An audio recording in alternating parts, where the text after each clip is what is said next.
Okay, today I'm going to be sharing what I've learned over more than 45 years of playing guitar about choosing the correct pick for you, what's best for you. And along the way, I'm hoping I will also persuade you to try something you may not have tried before, which is namely small picks. The Jazz 3 size is the most common of the small picks from Dunlop. And you can see, it's hard to even see it when I put it in my hand, it's so small. I'm going to try to convince you not to make the same mistake that I made for most of my playing life in thinking that those were silly or too little or just not for me because I'm not a jazz player. So stick around for that. I also am going to be talking about shape, size, thickness, grippiness, material, all those other things that come into play when you're picking a pick. And I am going to be focusing mainly on Dunlops here just because Dunlop has the widest variety of materials and choices. I've tried other picks. I've tried the more expensive ones. I've tried the V picks, the Cool picks, the Wiegand picks, on and on. I'm not saying they're not good. They're great, a lot of them. But you don't have to spend a lot of money, and Dunlop offers just a wide variety for very affordable prices.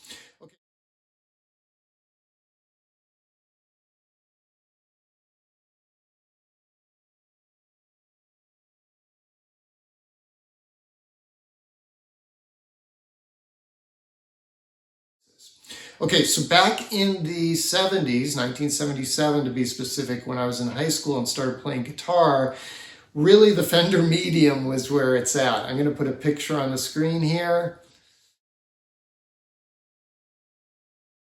That was the Fender celluloid pick. They still make them. They're made to look like tortoiseshell because that's what old school guitar picks were made of decades and decades ago, but it's plastic, right? And they came in originally basically those three thicknesses. Hendrix supposedly used the heavy.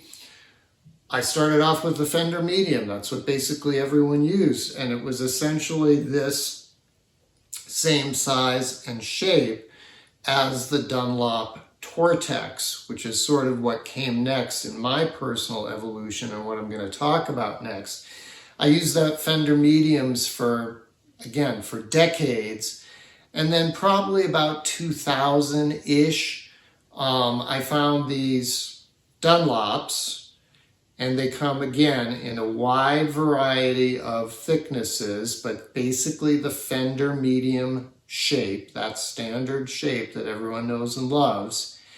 And the funny thing, when I went to look for picks around the house in all my old guitar cases everywhere to make this video, I found 5 different thicknesses of Tortex that apparently I've used over the years. And what surprised me the most was I couldn't find a yellow or orange one that still had any remnant of writing on it, you know, of the label, the Tortex with the little turtle and the Dunlop, and you know, this one has stuff on the back too.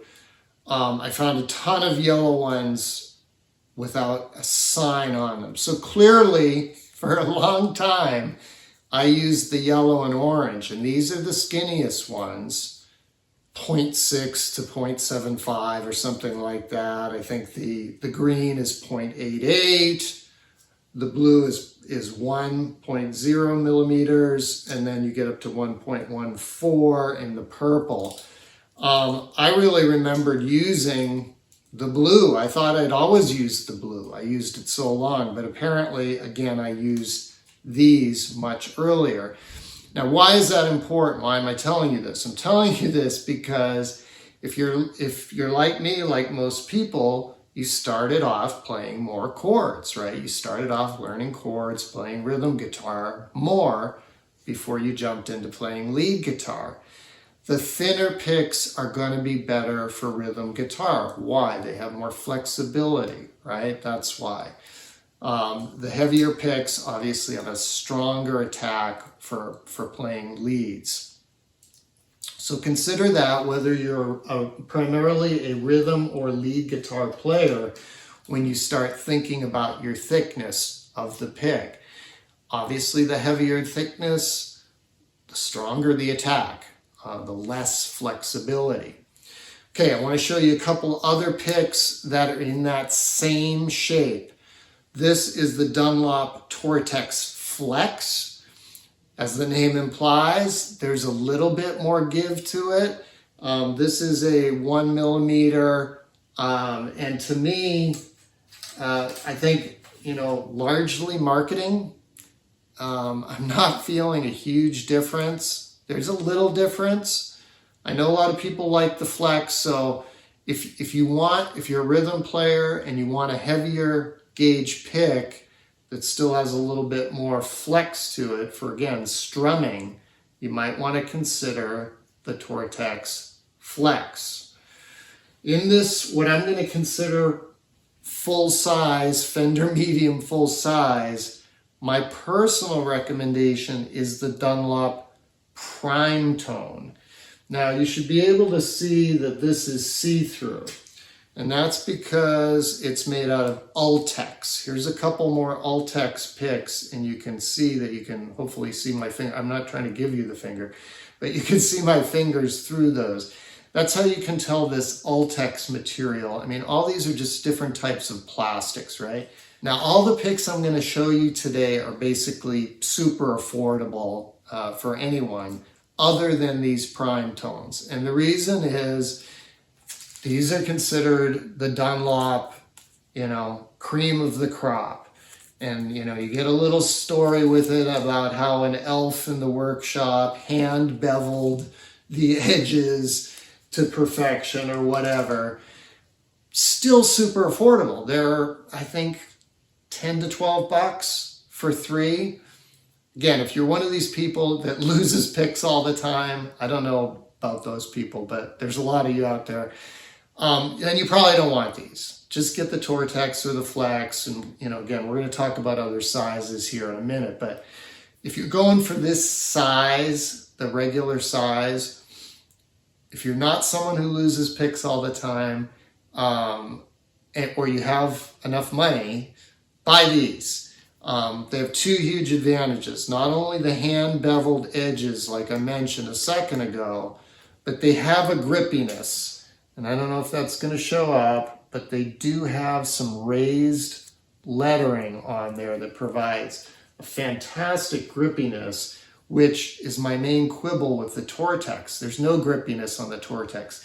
Tortex sort of has this matte finish that by its very nature is a little grippy, but there's nothing raised. There's no texture added to the surface, so to speak.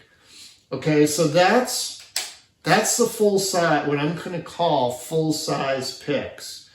You got your Tortex, you got your Tortex Flex, you got your Ultex, which also doesn't have any grippiness added, but then you have the Prime Tone, which is the Ultex with the grippiness added. That's what I'm recommending if you like that size pick. Okay, if you're going to follow my suggestion to go smaller, but you don't feel like you can make the leap to the tiny Jazz 3 size, here's a couple of options that are just a little bit smaller than the, again, Fender medium size, Tortex size. Okay, the first is the Gator Grip. This is just Tortex with a little bit more of a matte to it, and they're just a tiny bit smaller than the Tortex. So obviously you can tell the difference because the Tortex has a turtle, the Gator Grip has an alligator. I really like these. This is what I was playing before I decided to go even smaller and discovered those Jazz 3s.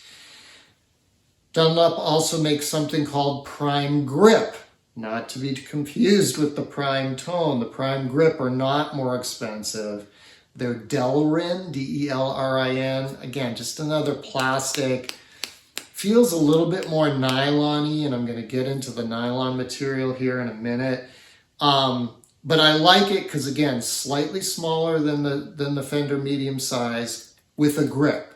It's got that same raised thing that the Prime Tone has, without the Prime Tone price tag.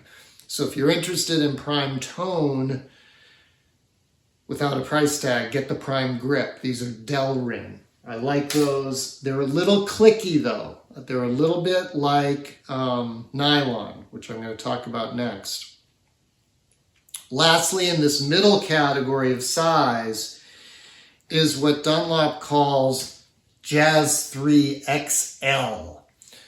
XL obviously meaning extra large. Okay, so here's your standard Jazz 3, and here is the Jazz 3 XL.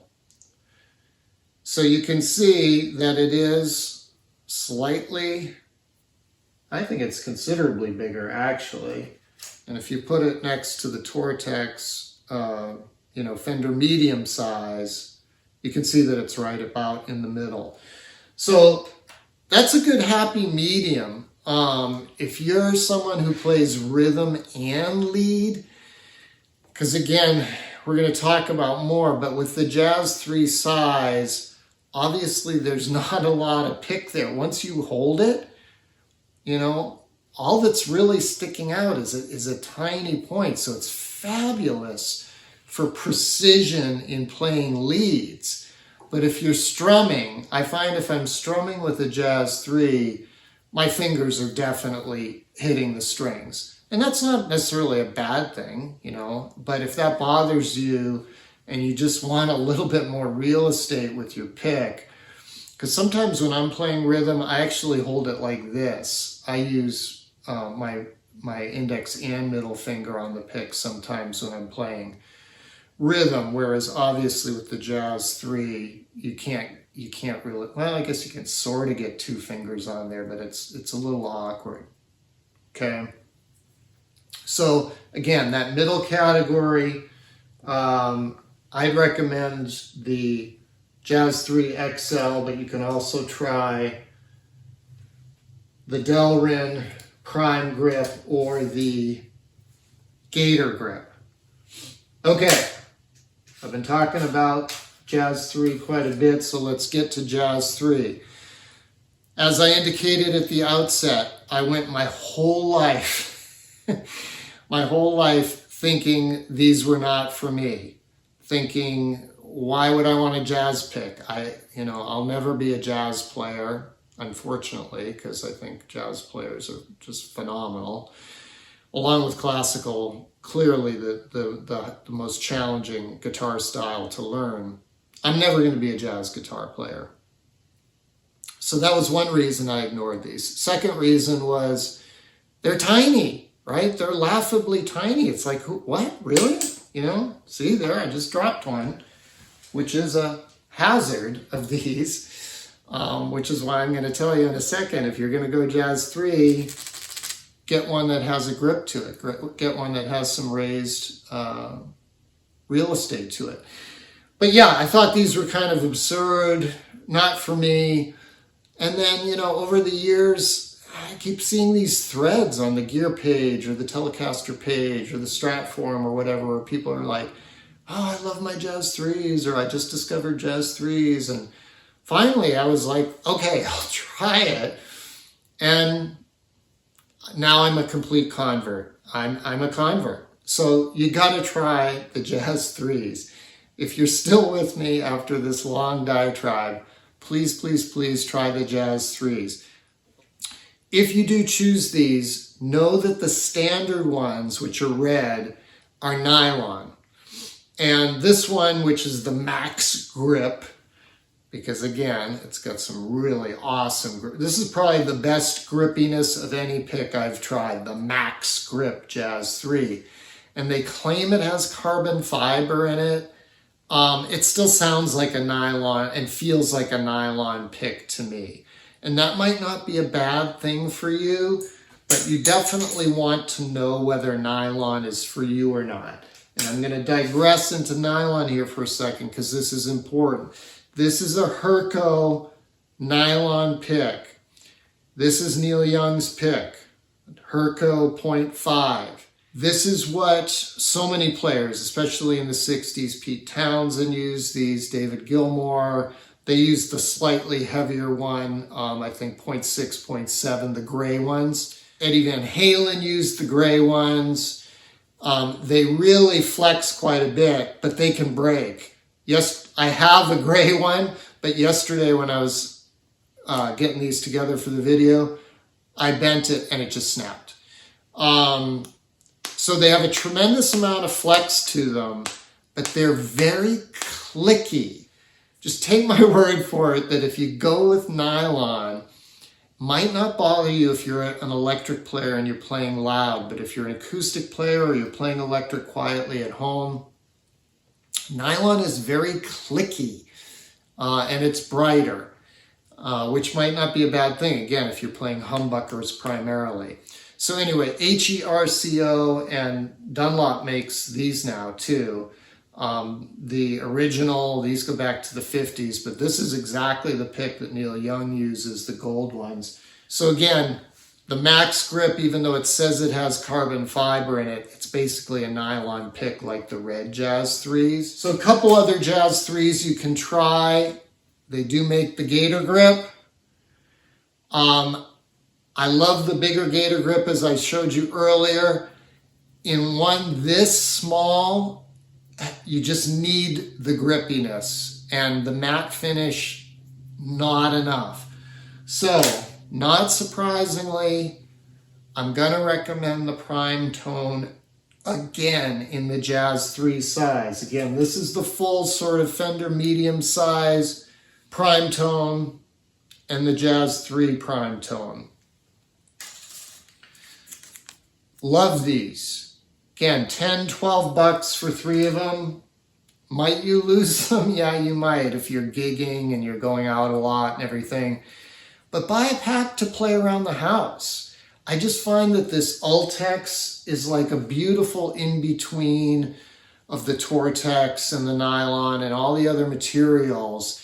It's warm, it's not super clicky, and it's got that raised grippiness that's fantastic, along with those beveled edges that are hand beveled by Dunlop's elves, that, you know, just make them come off the strings when you strike them so much more cleanly, so much more smoothly. So 2 things today. Try smaller picks, even if it's just going to the Jazz 3 XL. You'll have way more control, you have way more precision, and if you're going to do hybrid picking, it's really excellent for that because, again, you've got these other fingers so much more free because there's nothing else for that middle finger to hit against, you know, the extra pick material. You know, you're holding this, there's hardly anything sticking out, and you can hybrid pick really cleanly. Okay, that's what I've learned about picks over many decades. I hope you find this useful. Thanks for sticking with me, and thanks for joining me for my lessons. I'll see you next time.